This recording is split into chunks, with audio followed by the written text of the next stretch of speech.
Hi guys, how are you? Welcome back to my garden on this typical November day. If I swing around a little bit, you get to see my back is completely overcast. It is grey.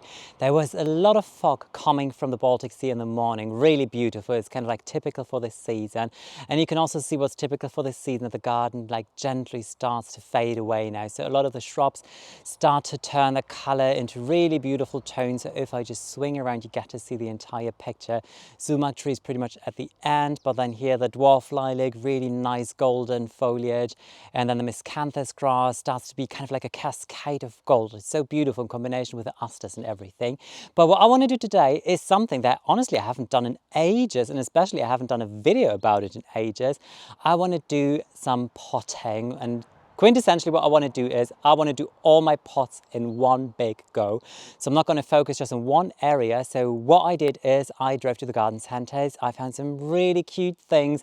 I'm also going to use some pumpkins, also pumpkins that I grew here in my own garden, which is obviously really special if you can use your own pumpkins for some staging as well. So how I want to structure today's video is, first of all, I just want to tour you around those areas on how everything looks, and brace for impact because some of the pots are really not a cute sight because there was still some summer plants in there. They've just like petered out completely. Like the petunias, they set seed, they're like occasional one or two blooms still there, but in general, it's not really a pretty sight to look at.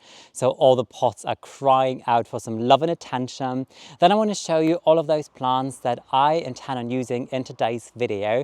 Then I'm going to gather all of my pots, really clear them, start some with fresh soil, and start potting everything. And then the fun part starts, which is obviously the staging. So really take all of my pots and put them everywhere. Here also at the garden shed, there's always an area where I work with some containers. So I'm excited. I hope you are as well to join me in my garden today again. This is the main entrance to the house, and from the distance I think it kind of looks all right-ish, but clearly there's nothing in bloom. There's hardly any color, no pumpkins. I mean, I really want to change it and make it nice and seasonal. There are a couple of containers that stay exactly as they are, those with the evergreens, because these are the plants that are going to provide a beautiful winter structure. For example, the rhododendron, I potted this one up in one of my previous year videos with you. It grew a lot. It looks fantastic. It is in a rather small container considering the size of the plant by now, but this is quite typical for rhododendron and why they work in containers, because rhododendron, they have a rather compact and small root system. So this is why they're so happy in containers. Then I've got box spheres, 3 of them in total. They all survived summer. They're all looking really nice. Maybe I'll just give them a quick trim. But then here the not so pleasant side starts. So I've got some rudbeckia here. They flowered. They were really cute throughout summer, but I'm not even sure if I'm gonna really plant them out in the landscape, because rudbeckia, they're always so iffy if they make it through winter or not. Then I've got these grasses here, red hair panacetum. They look a little so-so. They are, well, this one here on the left side looks actually really nice. So I think this one is definitely going to stay. Also the ipomea, the sweet potato vine. What a beautiful autumnal color. Some leaves are a little shabby, so this is where slugs and snails came in. So maybe I'm just going to tidy it up a little bit. But I think I'm going to keep it up until the first frost comes, because it is such a beautiful color and it works so well with my color scheme that I intend on putting here. Then the little seating area, I just quickly need to tidy up a little bit, wash the pillows, and also just like clean the entire floors here because it is a little bit dirty. Then if we keep on walking onto the main deck terrace, here is another little pot grouping that I did in one of my summer videos, and I think I might clean up almost all of them. Like the grass is still all right, maybe that is going to stay in there as well. And I think that the euchera is definitely going to stay in here because foliage is still looking nice and strong, and then it is about to come to bloom, which is really lovely. I mean, eucheras are so delicate and lovely little humble plants, especially when they come to bloom. One of my favorites, especially now this time of the year. But the ipomea here is not so nice. The dahlia gave up like ages ago, so there are definitely quite some containers that I could utilize. And then if we continue walking, oh, by the way, yesterday I collected all of the leaves that were on the ground, and for the last time I cut the lawn this year. So now the lawn is almost ready for winter. But here are some more containers in front of the garden shed, and I think the reason why I haven't really done a lot is because things were looking nice because there are kind of like evergreen structures. I've got my Christmas tree in here, which in one of my Christmas videos I'm definitely going to start to decorate. And then some more evergreens in front where I'm really stupid and I forgot the name now. It's gone. It is legit gone. I can't believe it. Maybe it's going to come back in a moment. Maybe later when I give you a last tour video. So they look fantastic throughout the entire summer. What an amazing foliage. Look at them. They will come to bloom about March, I would say. And the petunia, so well.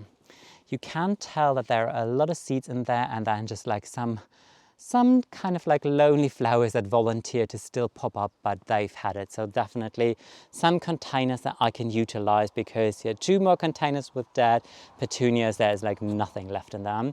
One more tiny box here, my moss container that I did with you, I think last autumn as well. Fantastic, super nice. I love them, fresh and green.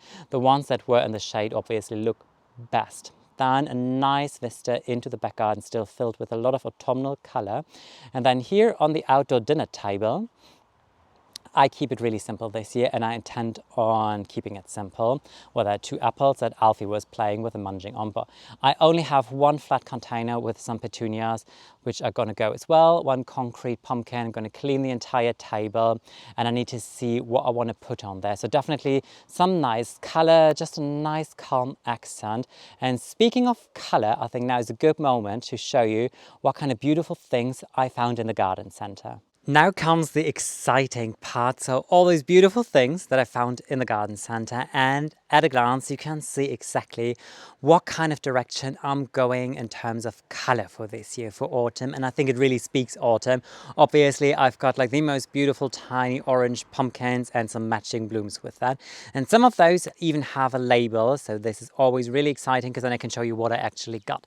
These are mums and I love them. I think that they're just so pretty and delicate. They like peachy and then they have this like brown yellowish center and they come with a name.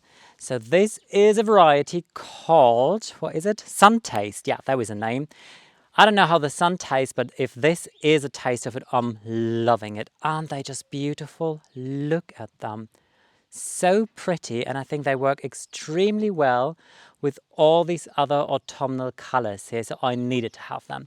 As a counterbalance, I always think it is nice to put something blue or purple into the game, and these are the most simple, cute violas you could possibly find. I don't know if there's a name on them actually, no.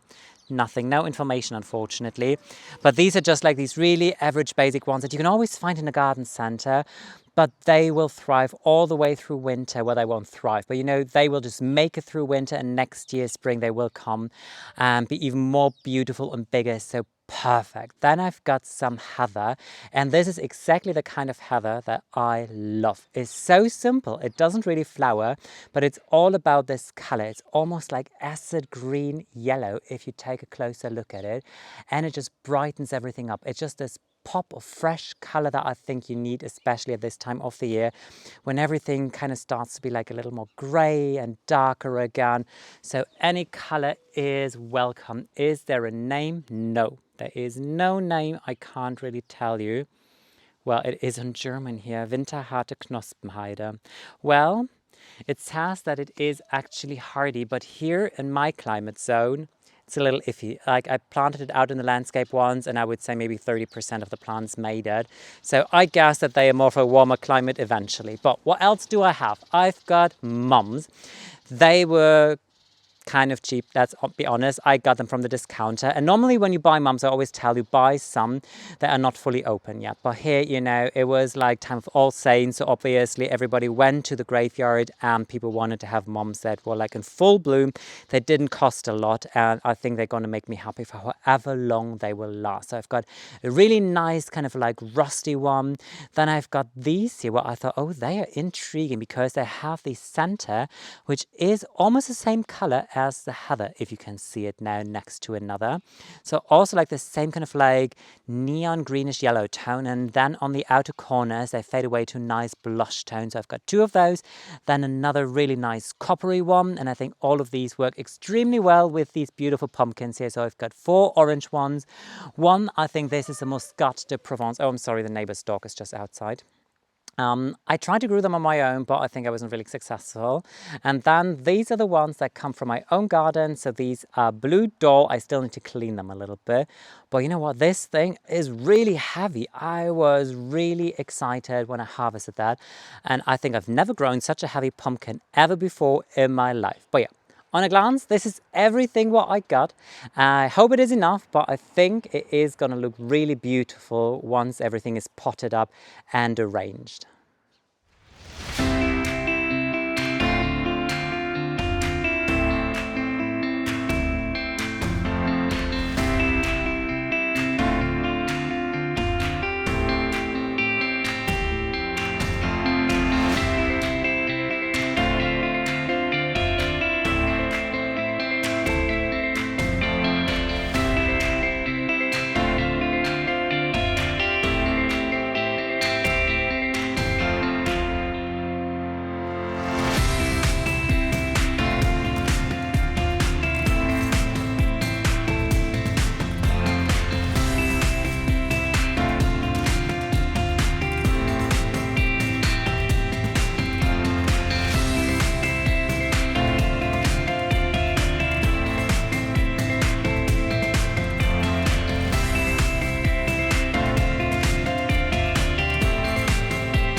Everything is potted, and as you could see, everything is already clean and staged. But before I tour you around, I just quickly want to show you how I pot things, and also lose a couple of words about mums in particular, because they are just like one of the most beautiful season plants that you can have in your garden at the moment. Whenever I plant something, always make sure that at the base of your pot, because each pot has like a good drainage hole, and if you have a pot that doesn't have a drainage hole, make sure that you come in and drill some holes in there, and then you just cover that hole with a crock or with any kind of thing that you have that covers it, because that avoids too much soil from washing out of your container. And all I do now is I come in with some fresh garden compost, and everything that you're going to pot now is just going to stay exactly as you put it into the container. Like nothing really is going to root in anymore. Even these little cute violas, they would just start rooting in next year when the temperatures are rising and they start to wake up after the dormancy. But up until then, they're going to look really beautiful. So when you buy mums, most of the time you have these like big dome shaped kind of things, and they're just bred to death in a way, just to look perfect for a couple of weeks, and then off they go to the compost heap. But mums also have varieties, or chrysanthemums actually, that are hardy and that you can put out in the landscape, and they act as perennials, and they come again year after year after year, and they flower late October all the way through November. So it is a really nice way on how to extend the season basically. Often when you go to the garden center and you see tiny cute pots like this, you might think like, oh, this is one plant, but actually take a closer look at it, because in here there are 3 small plants, which is really nice. So you get like 3 plants for the price of 1 in a way. And here I think I might try to actually plant them out in the landscape once they stop flowering and see on how they go, because maybe I'm lucky and they are one of those that are going to come back. So this is also why I put just a little bit of the organic bone chips here in the pot. Normally with the other mums, they will go straight onto the compost heap. Wouldn't necessarily do it, only if you put like really fresh new soil in there and you just want to prepare the soil for next year's planting, for example, because what I can do is once these mums stop flowering, I can just push them out or pull them out of the container again, and off they go to the compost heap. So this is really easy, and then the soil in your container is already prepared. So all I do now here is really fill it in, firm it in nicely so that there are no air pockets, even though that there is zero frost in the forecast. So I think that they will be planted out in the landscape even before they will have any frost here in the containers. And then what I always do, I think this is just a nice visual for containers, is I always have a bucket with nice looking big chunks of wood chips, like the mulch that I use in the garden. And I just use these and just put them on top of it, kind of like a top dressing, because it just looks nice. Number one, the nice thing is it holds the moisture fairly well. So after watering, the moisture is not gonna go away in a second. I'm sorry, I was just distracted because what was that? That was a neighbor's cat.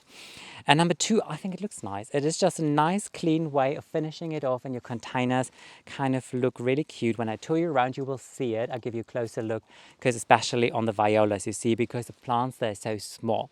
So yeah, this is the last cute container now. Very happy with that. So all I'm going to do is try and find the perfect location for this last one.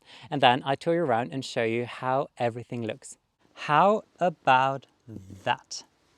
Isn't that just the perfect little thing that I was missing here to round up this entire pot arrangement? How fortunate that I kept this one mum just to show you how I pot things up. We are now on the upper terrace, so this is where I want to start and then show you the main entrance as a last, because it is obviously the most beautiful and has the biggest impact. So I got a little grouping here because the entire garden opens up to the back, and I still have a lot of color from the asters. Can't see it now because it's still quite grim, but I really love this rusty red orange tone from the mum because it really sets the tone of this entire grouping. It's a really nice focal point, and here I can show you how important I think it is to put some sort of top dressing on your container. So here with the violas, amazing color. When the sun is going to come, they're really going to glow. Just look at them. I mean, so simple but so beautiful. Great color. And the mulch, I think visually it's nice, but on top of it, this is a really good protection for these plants over winter, because they are hardy and they will survive winter. They will come back next year, and this is just a good thing for them. And if you don't like wood chips, you can also just use some gravel or grit, whatever you have at hand. Here on the mum, on the other hand, I put nothing, because obviously well, maybe 3 weeks from now, because this one still has quite a lot of buds if you look deeper into it.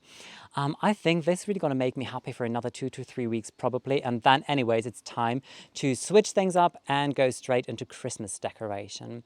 In front of the garden shed, not too much happened, because I kind of just wanted to have a little bit of color there, but keep it simple, because a lot of my Christmas decoration is really going to spin around the garden shed, because I think it's just so cute and it almost looks a little bit like a Christmassy workshop. So all I did here is on the left, I put a container with these really lovely peach color mums, and then next to it there is one of my homegrown pumpkins, and on the other side there is one of these beautiful mums with this like blush tone, wonderful dome shade that reflects then again here in the box sphere and also in the moss, and then one pumpkin as like a focal color. Then if I continue walking with you, the outer dinner table, I kept that extremely plain and simple. Last year I had quite an arrangement of pots there, but this year I don't feel it. I just want to have like one nice focal point and that's it. So I have these really beautiful mums, again in the peachy tone here. They have nice layer of mulch. I love them in this little basket container, and then the pumpkin made of concrete. And I think the reason why I don't want to have too much color here is I don't want to distract from all the beauty that goes on in the garden, because last year I didn't have the new herbaceous border in the back of the garden, and this year this is such a focal point filled with color, especially when the sun is out. All these tones of red and purple, they're really glowing in the sun. So I think just have one nice cute thing here on the outer dinner table is perfect, and I don't need a thing more. So if we continue walking, you can see straight up that there are still 4 containers. So I didn't utilize all of them, but if I swing around now, you get to see my car and then you get to see the main entrance of the house. And isn't that looking so nice and welcoming? Like, welcoming is always a word that I love to describe a main entrance, because if anybody visits you, you want that people just stop for a second and say, oh, this looks like home and this looks nice and just warm and cozy. And I think this is exactly what it does. And I think the colors just reflect the season so extremely well. So what I have is here on the right, I've got my winter structure, I've got my rhododendron, I've got the box sphere, I've got another container with these really beautiful violas here next to Alfie's bird bath, actually, because this is where she drinks. The pumpkin is a really wonderful focal point and accent color. And then if I just show you what is happening here, I think this is really nice. I always put pumpkins on the angle, by the way, because I think that they just look a little nicer if you do it like that. The heather plant, and then what works so extremely well, I think, is just this rusty coppery tone from the mum in combination with the grass. So I used all of the grasses again, and then obviously as kind of like a counterpart, you have the purple from the violas and then the orange again in the beautiful pumpkin. And I think if you look at the entire arrangement, you also get to see and understand why the heather plants are so exciting and so important for this, because they have kind of like this zingy, fresh color that you really need. They have a nice texture, and it's not about blooms. It really is just about this like texture, feathery texture in a way, which I think is really beautiful. So Alfie already made it herself comfortable. So she's already sleeping, actually. I didn't have a lot of time to play with her today because I was really running out of time at one point. The days are getting so short. On the table, I just put one of the grasses, the lantern, another pumpkin, and then just look at her. She was such a good girl today, even though I had zero time for her. So I think I have to make up for it once we go back inside in a second. That's it for today's video. I honestly undermastered time, big time today. I mean, perfect English, but I think you get my point. The days are so short now, just like this 1 hour less out of the blue in a way. I mean, you see it coming, but still, it's kind of like, where is that hour gone? Yeah, and on top of it, I never potted up so many pots at once. So normally, if you follow my channel, you know I just focus on like one area of the garden. I just do the main entrance, or maybe I just do like something at the garden shed.